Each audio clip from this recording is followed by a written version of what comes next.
Estamos de volta com o Band Entrevista e o meu convidado de hoje é o jurista Fred Didier. Doutor Fred, o senhor falou aí na necessidade de alteração da norma, da estrutura e também da cultura, para que haja uma rapidez e melhor qualidade nas decisões, né? Nas negociações judiciais aqui do país. Na área de cultura, o que precisa mudar de fato? Primeiro, eu acho que tem que mudar uma postura dos advogados, no sentido de o advogado perceber que a atuação dele não é só para estimular o conflito. Ele tem que estimular a solução do conflito. Ele tem que orientar o cliente a resolver o problema. Mas a gente não tem um estímulo à conciliação aqui no Brasil, né? Em certo sentido, há uma política pública nacional de conciliação, capitaneada pelo CNJ desde 2010, que instituiu, está se tentando fazer isso no Brasil, e o projeto de novo CPC aposta totalmente nisso. Quer dizer, o projeto tem alguns pilares, um deles é o estímulo à autocomposição, o estímulo à conciliação, a ponto de, veja, se houver acordo na justiça, as partes ficam isentas do pagamento de custas. É uma forma de estimular. A tentativa de conciliação é agora anterior à defesa. Então, primeiro, antes da pessoa se defender, ela já vai tentar conciliar, o que também é uma forma de facilitar a conciliação. Essa audiência de conciliação deverá ser conduzida por profissionais e não por juízes, mediadores e conciliadores treinados de acordo com um padrão curricular feito pelo CNJ. Os tribunais de justiça passam a ter, obrigatoriamente, ter que criar obrigatoriamente centros de solução de conflitos por autocomposição.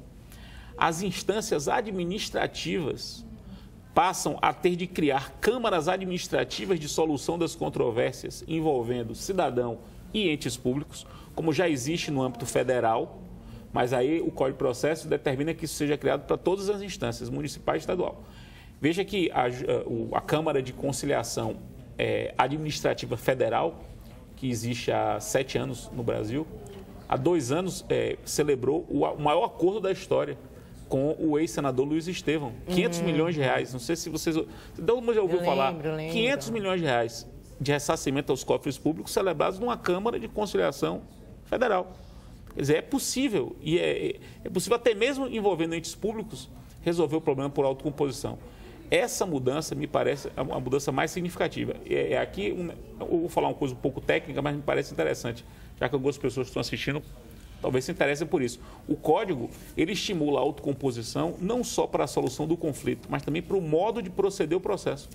Quer dizer, as partes vão poder fazer um acordo de como elas querem que o processo dela tramite. Então, a perspectiva da conciliação, ela se expande. Não só a conciliação quanto ao que se discute em juízo, que sempre é possível, mas a conciliação em relação ao modo de se discutir em juízo. Por exemplo, as partes vão poder dizer que no processo delas os prazos são em dobro, ou os prazos são pela metade. São reduzidos. Se as duas quiserem, não há problema algum. Quer dizer, você aposta nas partes e não no juiz. E o senhor acredita que com isso a gente pode ter uma alteração na cultura de que tudo tem que ser resolvido pelo judiciário e na cultura de busca pela solução e não pela briga judicial em si? Eu aposto nisso, né? Aposto nisso. Eu tento, tanto na minha advocacia como na minha condição de professor, agir desse modo e ensinar aos alunos que esse é um modo correto, ético e adequado de se agir. Aposto nisso. Agora, tem uma outra questão nesse projeto do novo Código de Processo Civil, que é a questão dos precedentes.